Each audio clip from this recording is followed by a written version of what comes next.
Good evening. The Toronto Raptors lose. Double overtime. Bit of a thriller. 135, 127. Weird game in the sense of it's got to be Scottie's worst, body language chakra game. Need David Thorpe to do a chakra test because I couldn't believe what I was seeing. I'm still detoxing. I'm still on my Sportsnet and TSN detox, but I was watching the OKC broadcast. They couldn't stop talking about it. I couldn't stop looking at it. It's like it was just the weirdest thing watching him stand in the corner. A couple times he put his hands up for a shot, but he was basically just standing out there in no man's land. People on Twitter were trying to trace it back to when it started. For me, it was, I think, when Quickly got blocked at the end of regulation. It was either that shot or another shot, but he wanted a shot at the end of regulation. He was open for three. Probably should have gotten the ball. He had his hands out, and he was just super fucking pissed when he didn't get it. And that continued for two full overtimes. Second overtime, maybe not as egregious, but first overtime. And it was even to, like, the detriment because there was one play where, like, Quickly gave him the opportunity to have last shot, and he just passed it immediately. It was 18 seconds left in overtime. He just, like, gave it right back to Quickly, and then it was like even him giving it back to Quickly actually almost created a turnover. Like, instead of him taking the ball up, having the last shot, which they kind of set up for him, he's just like, no, I don't want it. He gave it to Quickly, walked to the corner. It's crazy. I've never seen that before from him. I've never seen that before. I've seen him with refs, obviously, and maybe like for a play or two he'll do this, but I've never seen him for like 10 minutes of gameplay just be like, all right, I'm just going to stand in the corner. And he got the ball three times in overtime. One was that play I just talked about where he passed it back to Quickly in like an awkward place that the Raptors ended up having to take a timeout for. And the other two was it got swung to him in the corner. He had, I think, Wiggins on him, and he didn't even there wasn't even a moment where it looked like he was going to drive. He just immediately got rid of it and then just like walked deeper into the corner.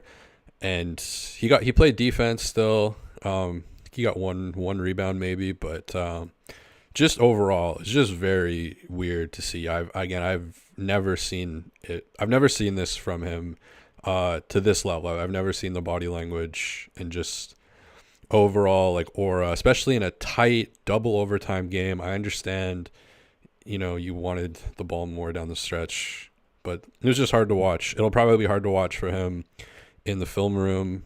These guys are really competitive. And even the OKC broadcast was just like they couldn't believe what they were seeing. They were like they were beside themselves. They brought it up every possession, and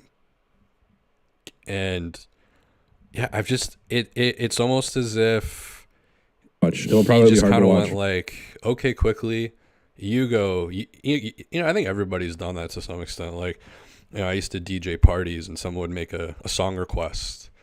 And I'd just be like, okay, cool. Yeah, plug your phone in, play that. I brought all my records here.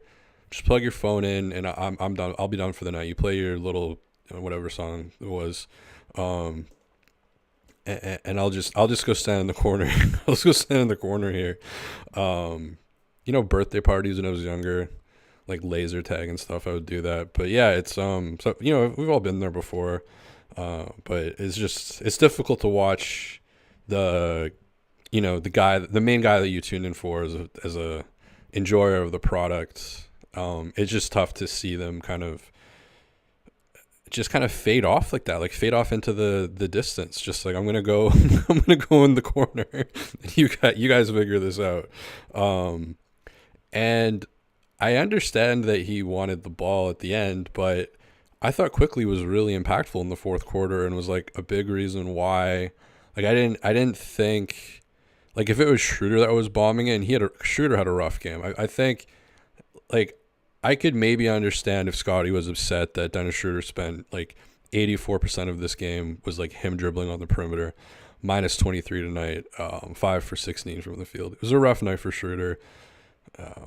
So if that's what he was pissed about, maybe I could kind of understand that. But it was mostly Quickly taking possessions at the end of the game, and I thought it was him who really sparked the Raptors in the fourth quarter when it just looked like they had maybe nothing left and OKC was going to come on really strong. So it's just weird behavior. And I think it's kind of been a bit noticeable, like even since the OG trade, it seems like a little bit has fallen off in terms of like the chakras. I know it's more David Thorpe's avenue. I don't really talk about that stuff too much.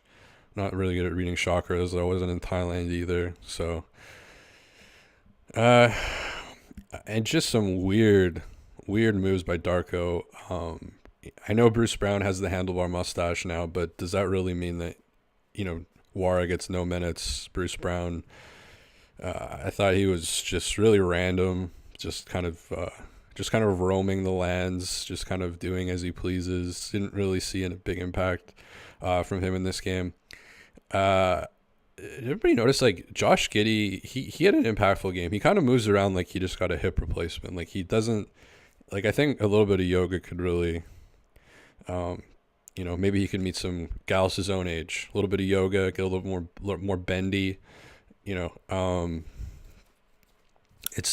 not the most enjoyable watch, but the main story of this game before the whole Scottie thing was in the first half, like Shai, I've talked about this before, but Shai's like the master of attacking open space. That's like the thing that really separates him from other people, especially like his unassisted twos. He just, instead of like hunting for mismatches and dribbling around a bunch and looking, okay, who am I going to attack? Where am I going to go? How do I get to my spot? He just attacks the open space wherever it is. If Rudy Gobert's there, that's fine. I'm just going to go there, get into the open space wherever it is, and then I'm going to make a move on top of that to give myself even more separation. That's really his bread and butter. And in the first half, I thought the Raptors did a really good job of closing those spaces. A lot of time on Shai's drives. You can, because they were double teaming him like far out on some possessions, and then on other possessions they were just clogging everything. So when he would like get past that first line and go to a space that he was normally would operate in, the Raptors were just really good at closing that off, and the Thunder were just kind of surviving off of really difficult mid-range shots. And then in the second half they just kind of clicked of like, hey, maybe we should be taking a bunch more threes, because all of this, collapsing in the paint. Thunder hit 7 threes in the third quarter. That was really the difference, because the Raptors had control of the game up until that point, and so many of those threes were wide open. Like Lou Dort just like wide fucking open. Giddey wide open. And it didn't seem like the Raptors adjusted their strategy of like, hey, this is working really well in the first half, and they kind of kept doing it in the second half as the game was slipping away. I didn't understand that. I didn't like the lack of adjustment on that front. And the lineups tonight were weird again. I mean, Boucher, I don't know what's going on with that, but no Boucher minutes, no Wara minutes. What more does Wara have to do in terms of showing signs of development in a completely development year where they're not winning shit? So just that was a bit weird. And yeah, I'm sure, for Scottie, this probably, your best friends traded away. You don't make the All-Star team. You're on a team that's the 13th seed. I get it, but at the same time, just me selfishly, I don't enjoy watching the most exciting player just stand in the corner for 11 minutes, just being like, you guys figure this shit out. I'm just gonna hang out over here. Really weird. But early on, I thought, the Raptors played really good defense against Shai, especially early on. Good transition D. The Raptors had 11 assists in the first quarter, and then the game kind of shifted in the second half. I thought there was less ball movement for the Raptors, a little bit more chaotic. OKC's defense stepped up. And then they're just complete switch up of strategy of just, there's these open threes. Let's just take a bunch more of these. And yeah, they had 7 in the third quarter, and that was part of the 7th. I was like 19. They went on a 19-2 run, and I think most of those were threes. Then Gary hit some big threes in the fourth quarter. Scottie hit a really tough lefty finish over Chet. That was probably definitely one of the highlights. And then down the stretch, some really unfortunate plays like Barrett's brutal brutal turnover with 5 seconds left in the fourth quarter. They were trying to call a timeout, I think, but it just wasn't in time. But yeah, he just kind of bit of a mental, he got doubled, and then he just kind of like awkwardly dribbled and then fell out of bounds. Could have maybe been a foul, but I mean, probably not. Just really really bad timing. And the play before that, Quickly and Schroeder had a really bad possession. And so if you're Scottie, I do understand being a little bit pissed. Maybe you didn't get the ball as much at the end of the fourth. Like I can understand the mindset, but unfortunately, in sports, that response of just like going to the corner, it's like typically not that fruitful. It doesn't really work out that well usually after that decision has kind of been made. Like it's like I get it, but at the same time, it was pretty drastic. It was pretty like, it wasn't just one or two plays. It was like, I'm gonna go stand over here for 10 minutes. Kind of like in my own little world.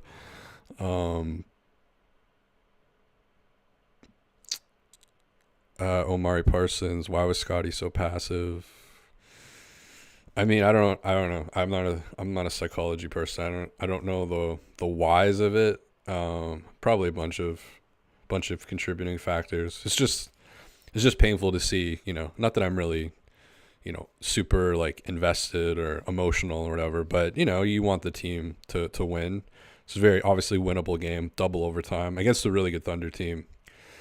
And I thought the first half was really impressive. And then again, these third quarters, the Raptors had a couple of good third quarters last couple of games, but since like the end of December, start of January-ish, these third quarters have been really fucky.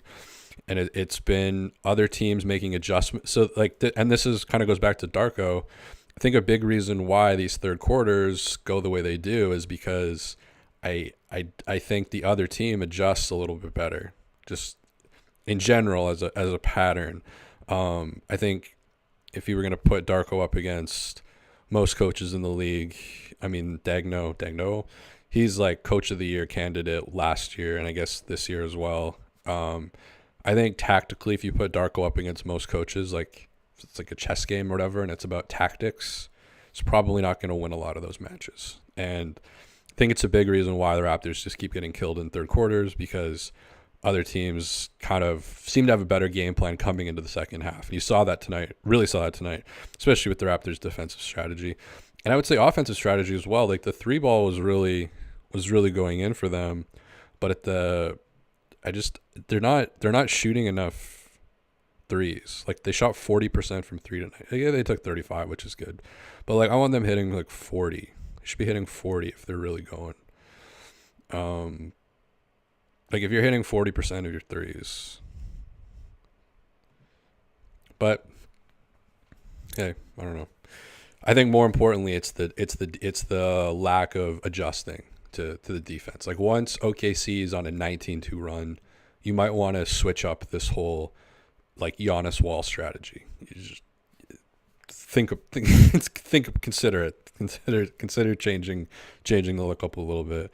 And yeah, the lack of adjustment thing is something I'm starting to notice kind of as the year goes on. It's like great plan coming into the game with trapping Shai, clogging the space against Shai. That all worked really well.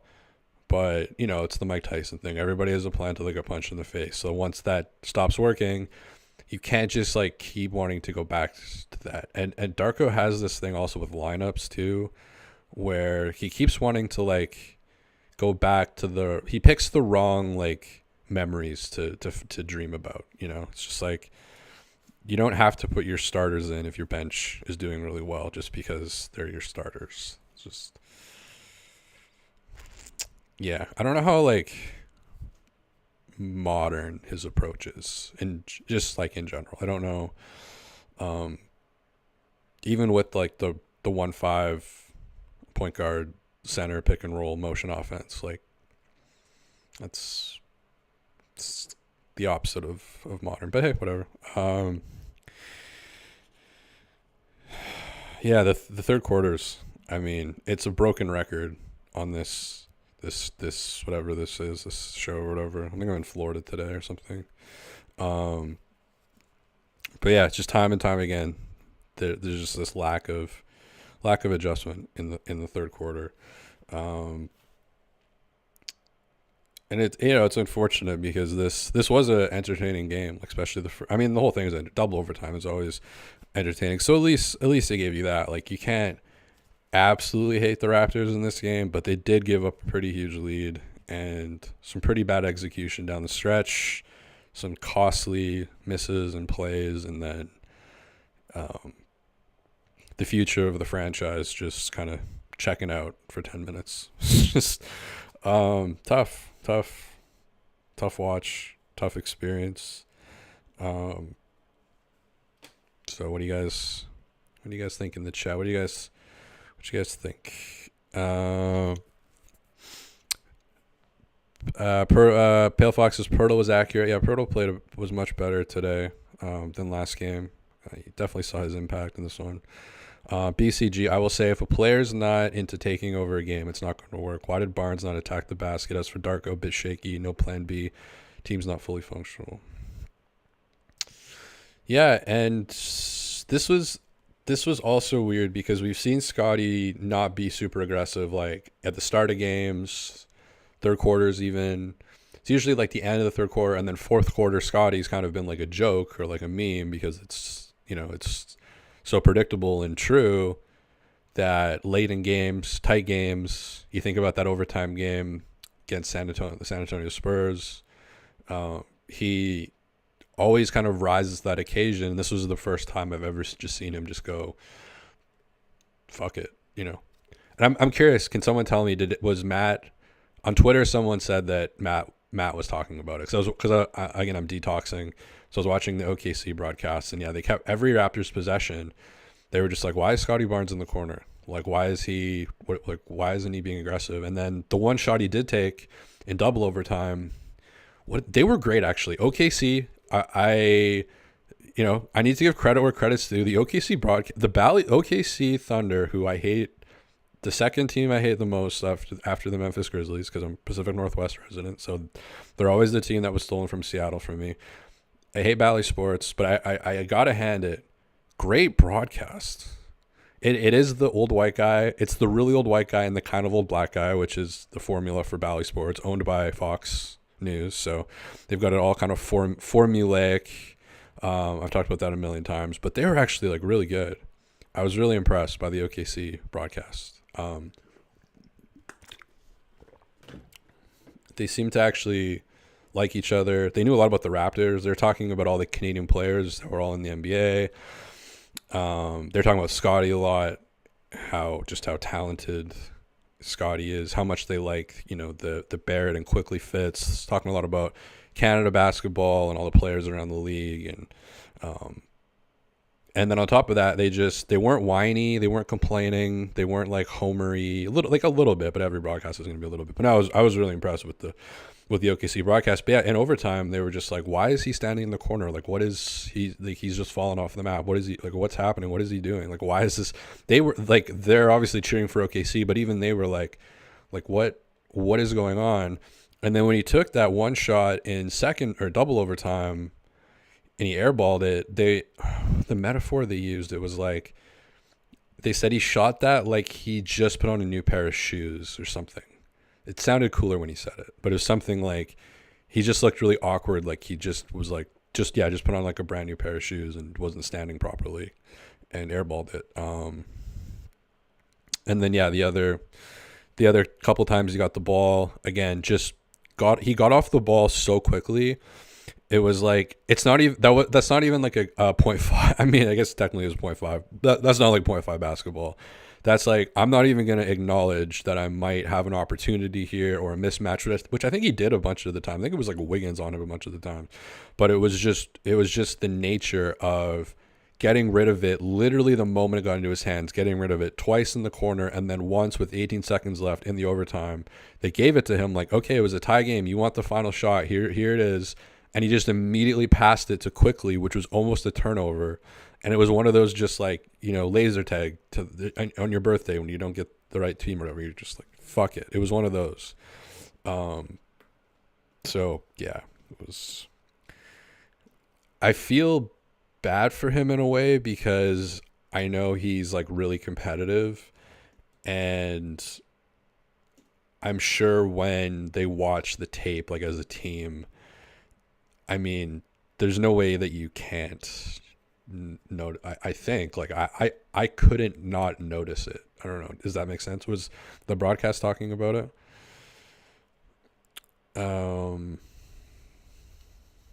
Pale Fox. Scottie is being molested every time he touches the ball.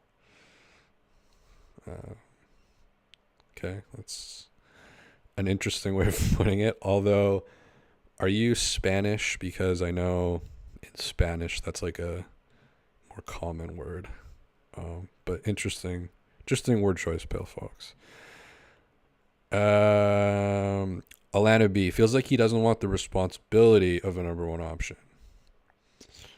I don't know. I wouldn't say that. I think that was pretty true with Pascal. I think we got that. But I'm not ready to make that claim. But I will say that it's not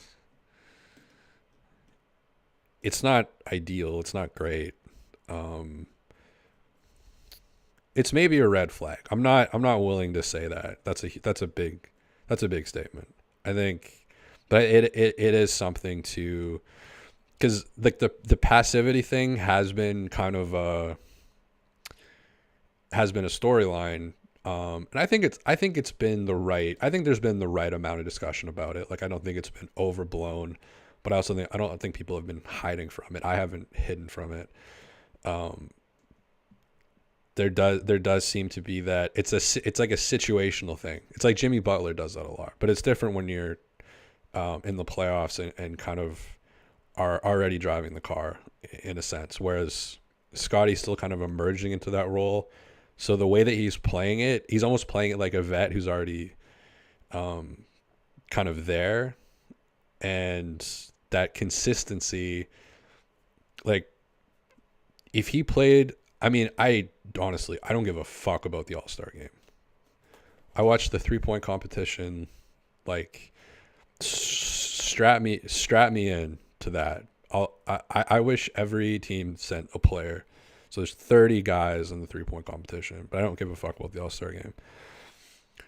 But if he played with that, that's like the only thing stopping him from being in the All-Star game. I don't think it's as much the team's record. I mean, that maybe plays a factor into it a little bit. But if he was that aggressive player more often, like that, and I don't mean effort. I mean like a thirst or a hunger for just slamming it in the rim or taking a three. Just if he played with more of that, that is the only thing, in my opinion, stopping him from being an all-star. It's not, there's nothing else about his game that's limiting at all. It's literally just a question of when do you kind of turn off the switch and when you turn on the switch. And I get it. There's been more of a defensive responsibility on him since the trade. But I don't think that's what this was. This was, and yeah, it does kind of, it is a bit of a thing in the back of your throat, just thinking about like playoffs, when the Raptors make the playoffs in like 7 years or something, but it's not that much of a concern. But yeah, like what if, because the playoffs is all crazy shit. You're not getting your way, you're getting bad calls, you're not getting the ball. Like the playoffs are fucking like an entire playoff run, like going through that is, a pretty big journey.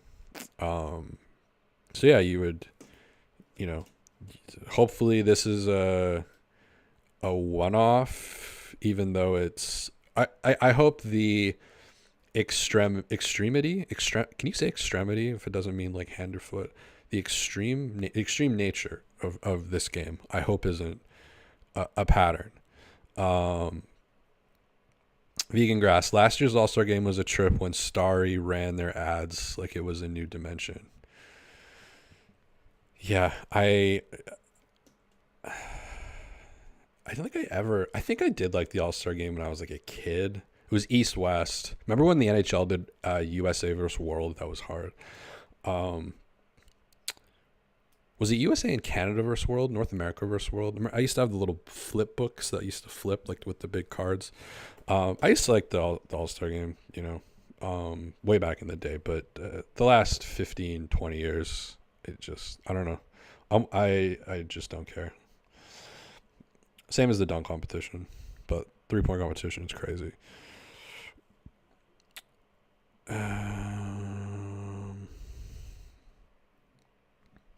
What'd you guys think? Just reading some of the chats here.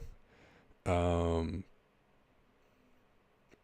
mean, Scottie did play 48 minutes, so maybe there is some exhaustion or fatigue, but just, could rest a little bit, a couple minutes maybe. That's what Scrambles is saying in the chat here. When you only have 7 players that can be effective on a nightly basis, no wonder Scottie plays 48. Yak, RJ, Trent, and quickly played great as starting unit, but only got Schroeder and Brown off the bench. Last year All-Star game was the biggest snooze fest. Okay, I don't care about the All-Star game. Why did I bring up? My fault for bringing up. I'm sorry, my fault for bringing up the All-Star game because everybody's commenting about the All-Star game. I don't care about the All-Star game. The reality is, BCG says, the reality is this is the NBA. If you get to lead one of 30 teams, you are the de facto 30 leader in all basketball. Who cares if he is Olistano, draw a foul, hit one free throw. Passiveness seems to be a problem for Raptors talents. There's something in that. Because even like OG was pretty passive a lot of the time. Pascal was, in terms of that like leadership role. We're seeing signs that, I'm not ready to say Scottie is that way, but we're definitely seeing signs of that. With him it's more stretches though. I think with Scottie it's more stretches of it. I don't think it's like baked into his personality, but it could be, which is kind of scary to think about. But I'm not anywhere near that point yet. But yeah, I mean, that has been kind of a trend with like, the good Raptors players of late is, yeah. I don't know how that's like a chakra David Thorpe problem. I don't even know how you address that. Masai talked about doing some kind of dance. What was he doing? Tap dance or something? He's doing some Zumba or whatever. Maybe everybody needs to do some Zumba or something.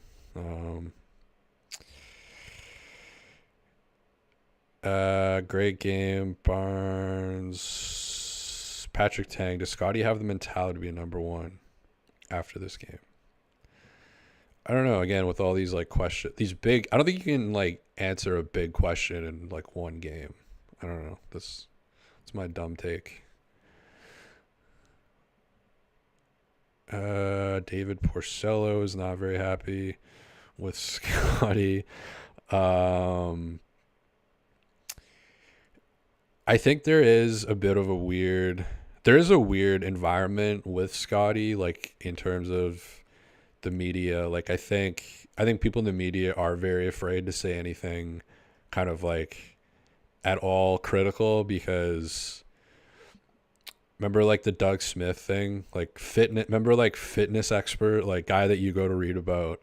If you want to get fit, you go read the Ye Olde Mailbag, Doug Smith. Like he wrote that thing of like, oh yeah, I heard that like Scottie Barnes like wasn't working out as hard as like he did last season or something. And then people like lost their minds. I didn't. I thought it was maybe the timing of it was kind of weird because it happened on a down stretch. That was my only problem of it, is like, if you had this information, why did you wait until he was kind of playing like shit to release it? Or did you just hear it now I highly doubt it. So for me, the timing of it was weird, but I think people kind of saw that. Um,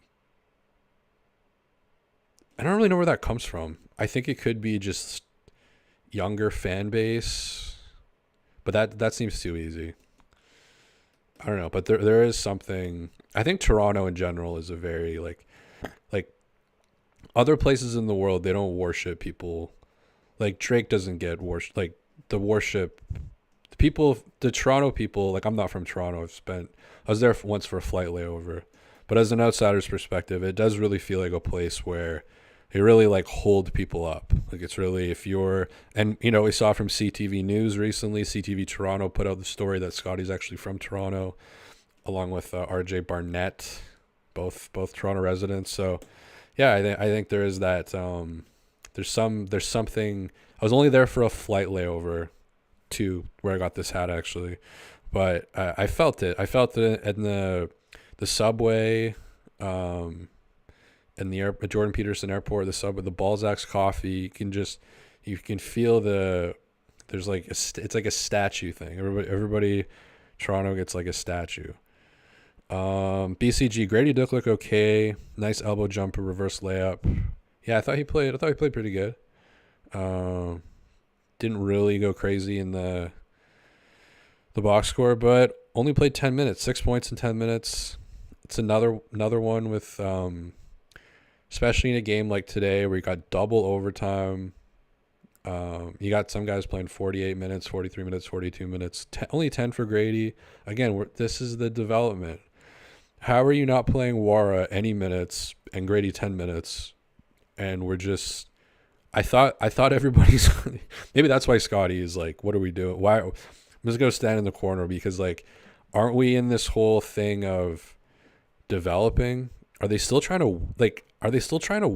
win?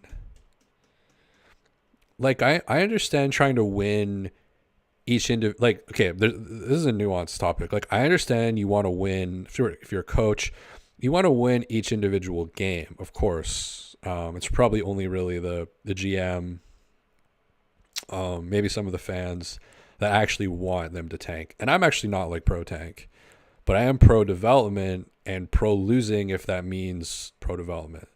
So I think just like tanking at the start of the year, just being like, this is a tank year, and doing that multiple times, that's like, probably if I was running a team, I probably wouldn't want to do that. But being honest, probably might not have the stomach for that. But if you go into something with a plan and it goes to shit, I totally understand like not prioritizing winning. And if that means like tanking, it's more like you want to see what you have. You want to see what you've got. You want to see what these guys are.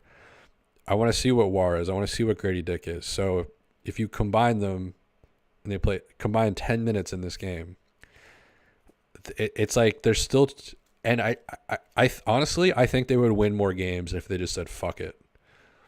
Grady Dick, fuck it. 31 minutes tonight. Jordan Wara, fuck it. 27 minutes tonight. Like just, shoot 9 threes, both of you. I think they would probably win more games because everybody would be on the same page. They would get it. They would understand it. But, and again, not that Thad has been horrible. I don't really think he's like a solution at center. Talked about him way too much. But again, not a player that's developing. Dennis Schroeder, not a player that's developing. It's like there's so much emphasis on these players that are like not developing players, but they're in the development stage. And I guess it just takes, I guess as a fan, you just kind of want it to happen. It's like, okay, you traded away OG, you traded away Pascal. Those were the two people are unsure if either of those guys would get traded, and if they would just go to the summer and just let everybody just become the new MO of the FO, like that. But no, they actively, quote unquote, kind of blew it up to its core, and it looks like more is coming. But it's like, instead of these kind of vets and players with more experience being kind of ancillary pieces, there's quite a bit of focus, on for this game, for example. Like I mean, I think Dennis had the ball like 82% of this game. Like it looked okay on the box score, but he was dribbling like a lot in this game, and just kind of being slow. But I think Scottie was more upset with the quickly possessions. Kind of what it felt like. That's my MSNBC like body language expert.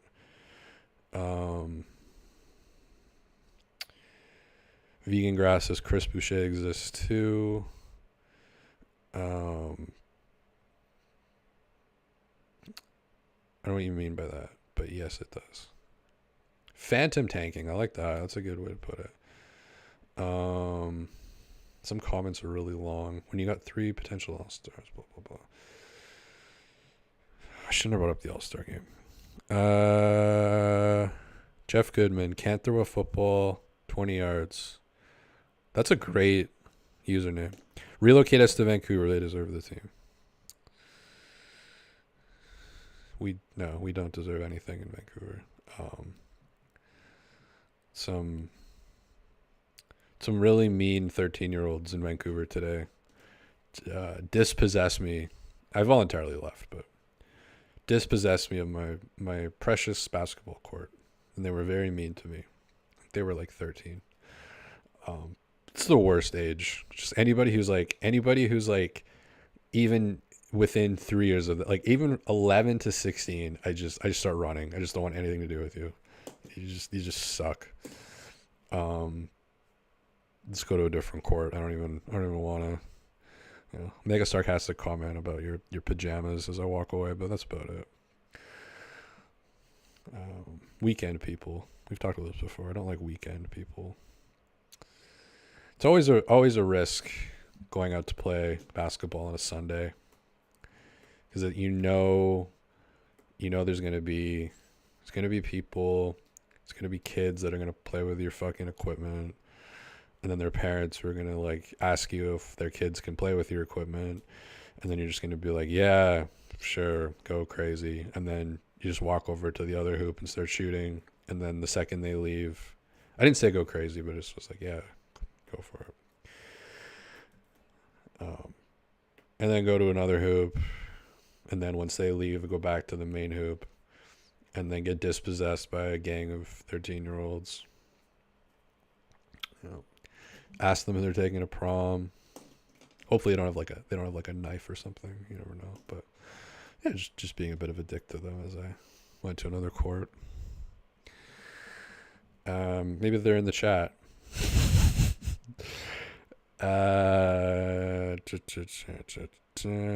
Sean Jay's not happy. He's not happy. Sean Jay is not fucking happy. Says last year the All-Star game was a snooze fest, which I agree. He says the Pascal trade stunk. He says the team's gotten worse with every decision, and now there's just going through the motions of what do you expect. Sean Jay is not happy, folks. It's not happy with a multiple array of things. I don't know if every decision has been bad. New Jalen Suggs haircut just dropped. It's when you're bald. It's like the 3. It's like a 3 pro. It's like a devil. Maybe it could be cool. Could be a cool thing. Did you guys notice how the rims were mic'd tonight in Oklahoma City? Really sounded like a wet kick drum. Like normally for like when the ball hits the rim, I have a snare drum. It's called a parlor snare that I use with that really like whoa kind of sound. These ones sounded like kick drums like underwater. It's a really weird squishy sound. Bruce Brown with the handlebar mustache. That was really the only notable thing he did tonight. And then Giddey playing like he needs a hip replacement. He needs a yoga or something.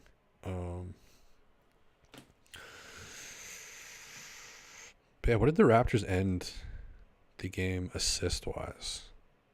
38 assists, because they had 11 in the first quarter. But 38 is still quite a lot. Low-key, Quickly has had... I need to look this up, but Quickly's assist numbers for the Raptors like might be crazy.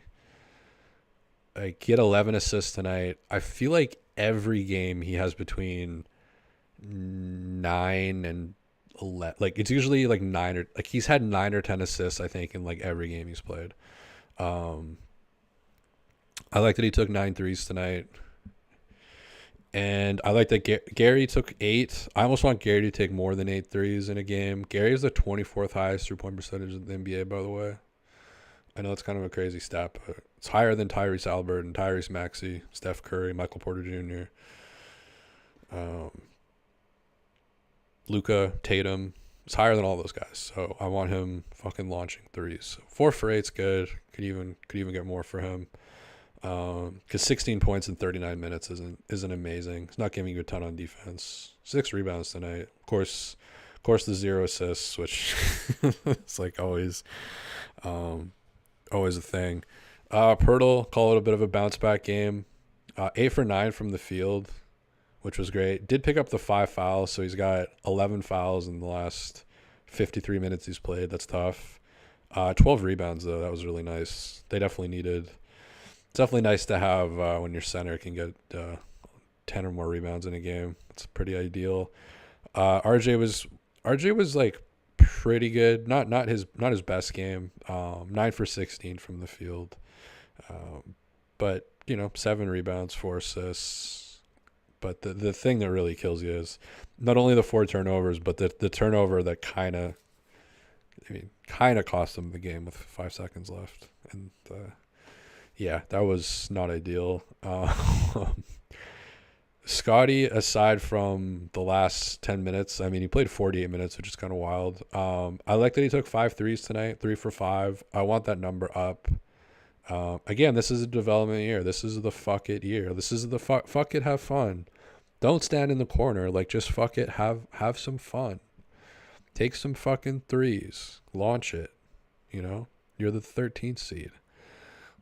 No one is expecting you to win these games. Just go out there and get ready for next year, basically. So need more threes. Dennis is just, it was a bit of a tough watch for Dennis. Dennis sometimes gets those games where he gets like 10 assists. Not so much tonight. 4 assists tonight. 5 for 16 from the field. Just a lot of fucking dribbling.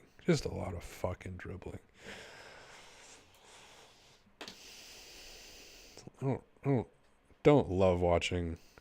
I don't think this is like, it's a pattern. It's not egregious, and he has been better since coming off the bench.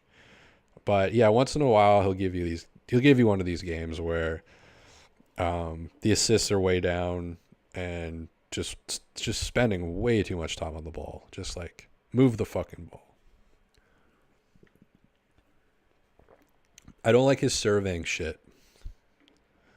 I don't like how he surveys shit because it rarely leads to cool things. It's not like when because Shai surveys a lot too.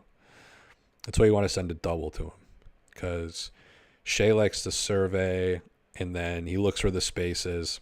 Shai will take that extra few seconds on the perimeter. No one's going to get mad at you, obviously, when you're an MVP candidate. But Shai will take that extra couple of seconds on the perimeter. And again, he's not trying to blow past you. He's not trying to like do a pre-made get to his quote-unquote spot. That was the thing I really noticed, because I watched all his unassisted 2-point buckets, which had to be, 400 clips or something. And I just did them at random, and I'm like looking for patterns, and I couldn't find a pattern when I first watched it, and was like, why is there no pattern? Like, why am I too stoned for this? And then I realized, like, oh shit. Like Nemhard, for example, who I just watched before him, so many of his drives, he'll be dribbling with his right hand. He'll kind of like do like he'll put his left foot forward, and then he'll kind of jump over to the right and shoot like a 13-footer going to his right. And he does that like so many times you can almost see it come and expect it. And with Shai, it's like, where's the pattern? What is he going to do? And it became hard to predict. And then, because I'm trying to predict stuff as I watch it, that's like a good way to kind of watch like what's going to happen next. There's a really good website called The High Low where you can watch this for free. You can just watch like every Shai 2, every Shai 3, every Shai hook shot, whatever. Thehighlow.io or something. It's a free website. It's great.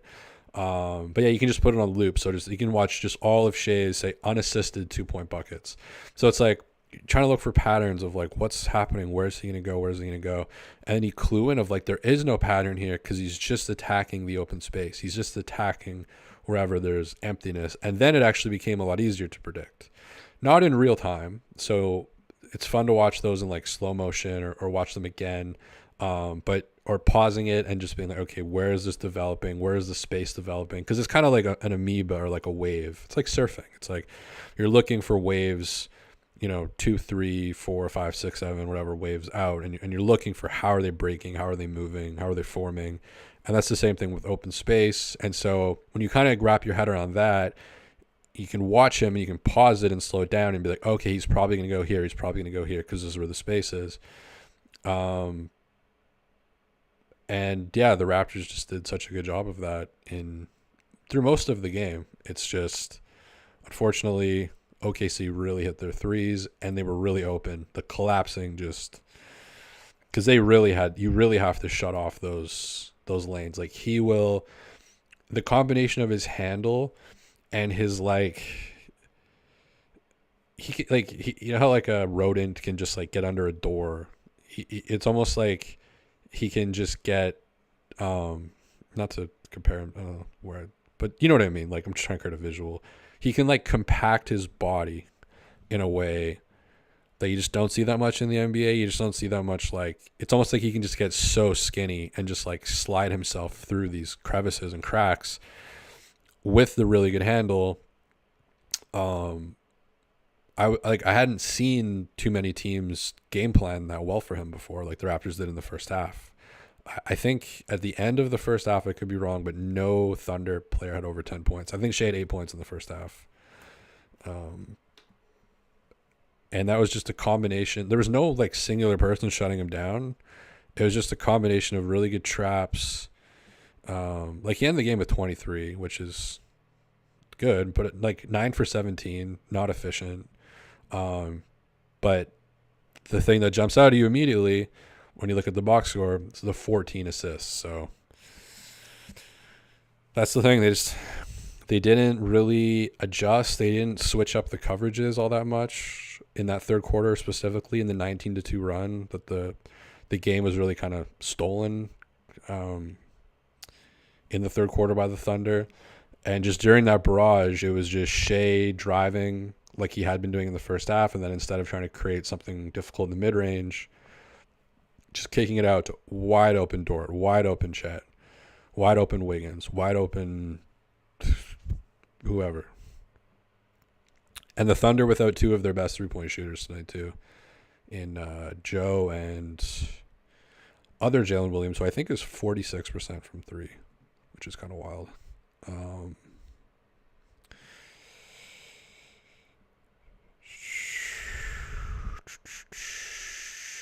Any last words in the chat?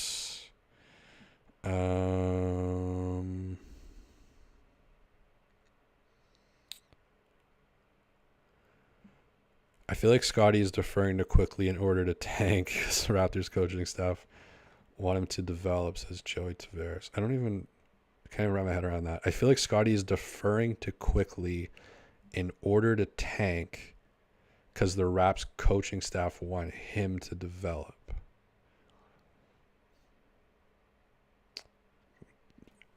Are you a writer by living by any chance? Who is the him in this?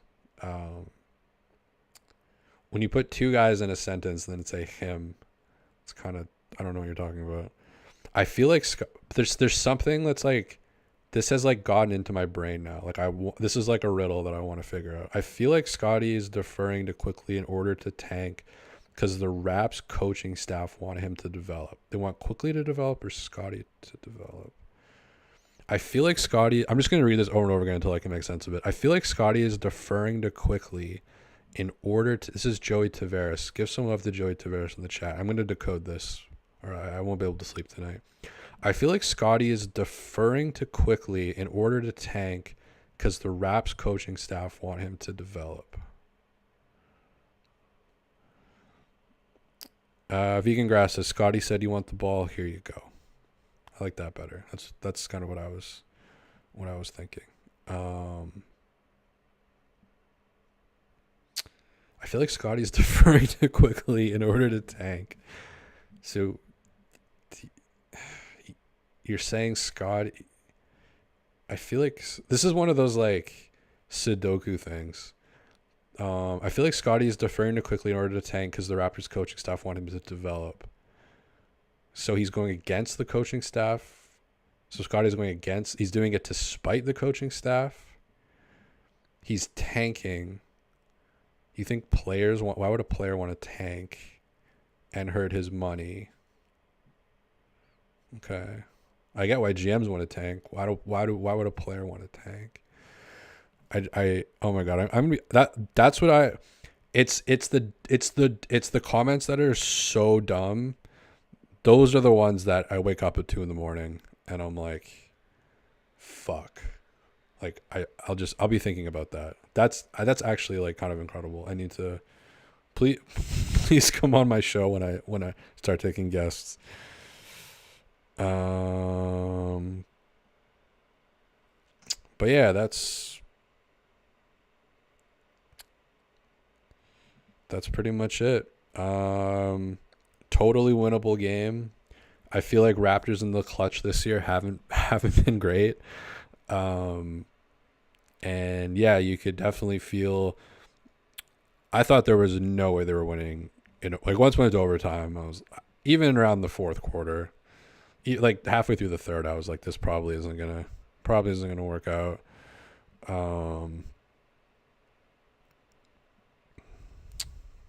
But yeah, is Aaron Wiggins Andrew Wiggins' brother? 20 points today. Aaron Wiggins. Let's look at this. Went to Maryland. Aaron Wiggins. Is it Andrew Wiggins' brother? I don't know why I'm making that. He's from North Carolina, so maybe he's not Andrew Wiggins' brother. Maybe Wiggins is a common name. Andrew Wiggins definitely sounds like British royalty. Like that's definitely like Sir Andrew Wiggins, or Robert Covington's another one. Anthony Edwards, Sir Anthony Edwards, Sir Robert Covington, Sir Andrew Wiggins. What is some other British royalty sounding basketball names? That's where we're at in the show. All Wiggins are related.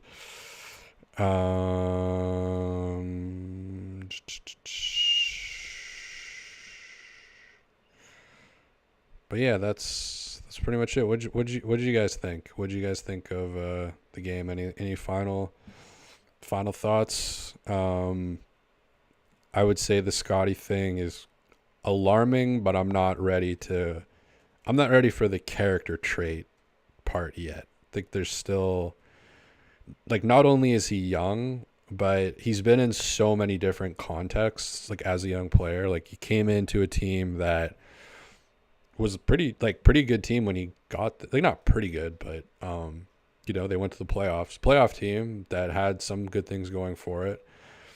Then last year he had a miserable year, and Siakam was still kind of the dominant guy. And then this year you've had but you've had part of the year with Siakam, and now part of it where you're not the only, but you're clearly the main guy. It's been a lot of different circumstances for him. So it's not only that he's young, but it's that it's been, pretty different. So I think it's pretty early to make any like personality calls on it. But it's one of those things that you kind of write in your, your something you wake up in the middle of the night and you're like, I want to write this down. I want to forget this is a good joke. Like Seinfeld, Zygmunt, look at the sky. Zygmunt. It's everything you look for, the solar system. Zygmunt. And then they go to Tor Ekman.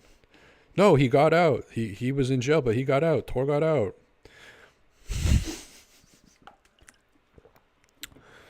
You're eating too much dairy. You were born in the wrong month. Your parents should have waited longer. You need to cut hot water. It's a great episode. The Heart Attack, season 2, episode 12, I believe, or The Revenge.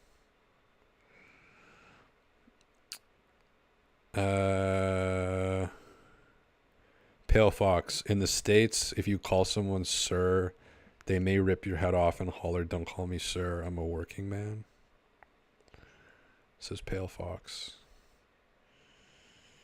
Let Randy coach the team.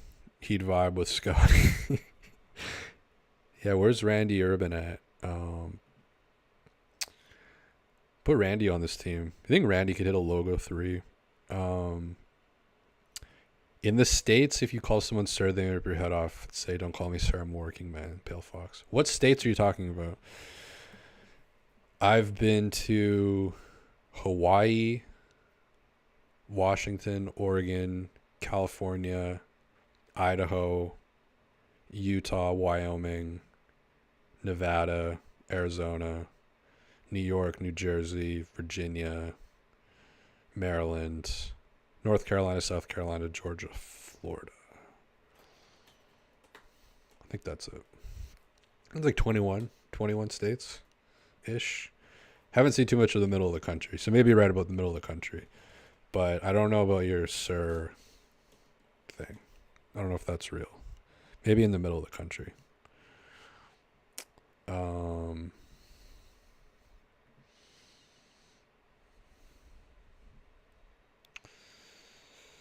But yeah, that's pretty much it. So what's the next what's the upcoming Raptor game that we got coming out? Oh, the Jazz beat the Bucks tonight. That's cool. I've enjoyed watching some of the Doc stuff. When you look at the Jazz box score, it's like you're always looking like, okay, who ate? And then it's always just like 12 guys scored like 13 points. It's never like 32 or like, it's always just like 13, 13, 12, 11, 14, 13, 15, 14, 13, 10. The Raptors play the Pelicans tomorrow. 8 Eastern.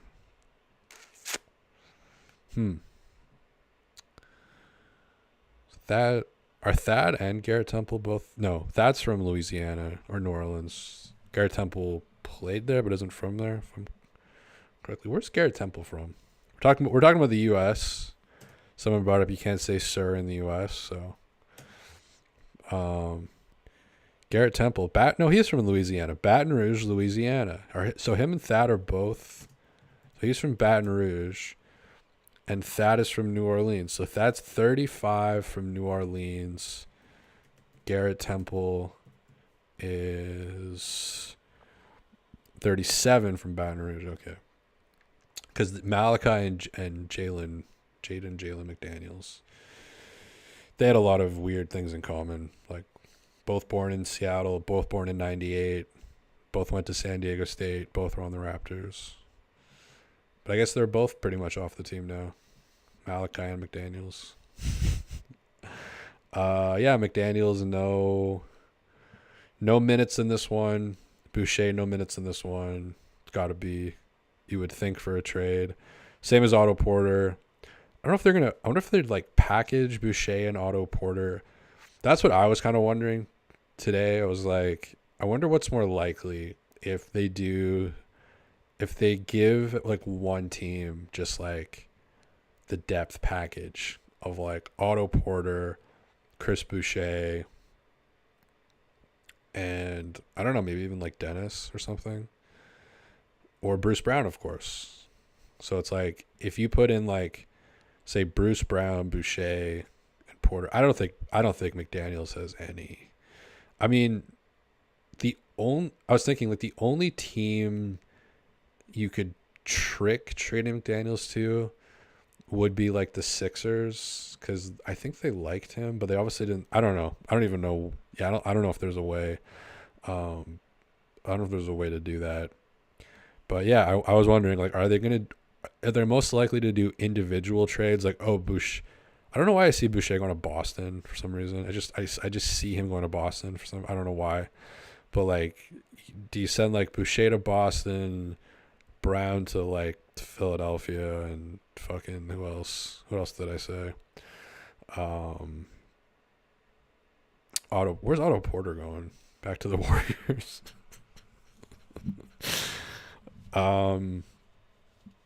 Yeah. Hey, are you interested in getting 6 threes a year if you're a contender?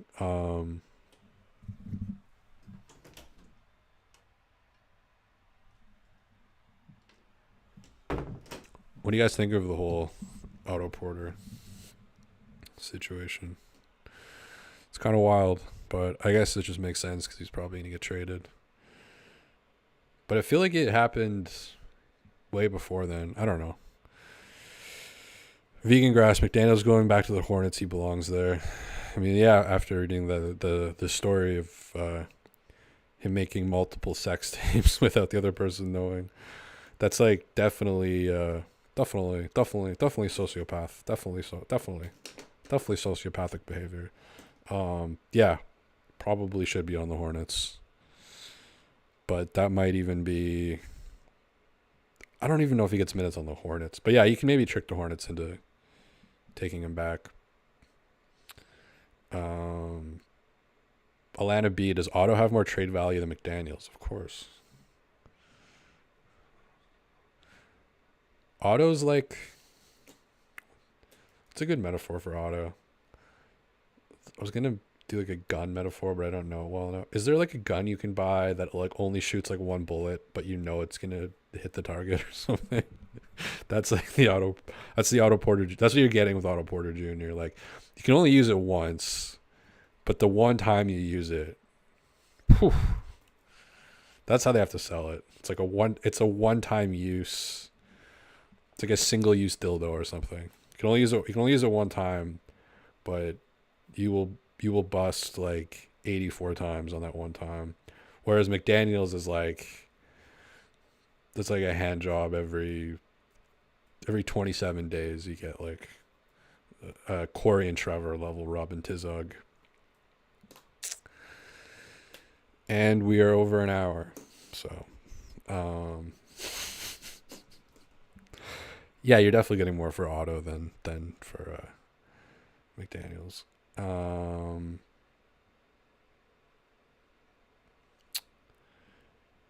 JM Mashallah says Otto Porter. I totally got that wrong. I bet Otto Porter has been the worst signing ever. Hey man, I made a compilation recently. All 14 of Otto Porter Jr.'s threes as a Toronto Raptor. All 14 of them. 6 last year, 8 this year. You really gonna sneeze at 14 threes?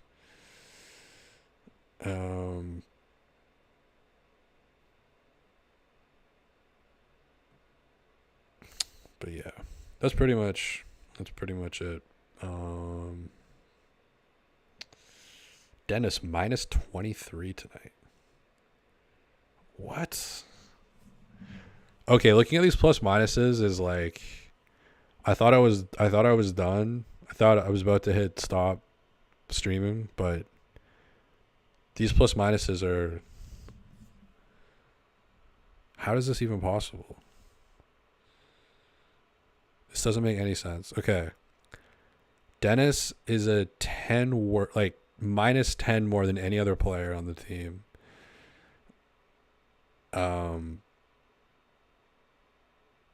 Like most of the players were like +4, -6, -9, -11, or -1, +2, +2, +4. Dennis was -23 in a double overtime game.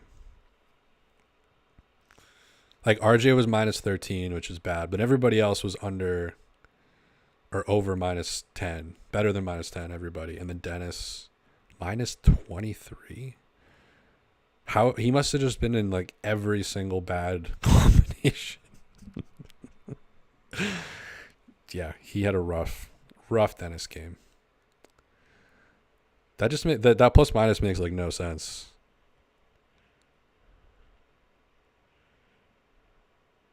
How are you that much worse than anybody else on the team over a 36-minute stretch in a double overtime game? Like, usually when someone's like minus 23, there's a bunch of them that are like minus 20, minus 18, minus 7, or whatever. But to be the only guy even close to that stratosphere is kind of wild.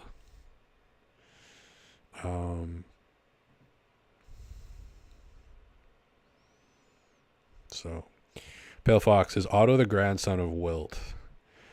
Everybody says Otto looks like Wilt. To me, he looks like Anthony Fantano.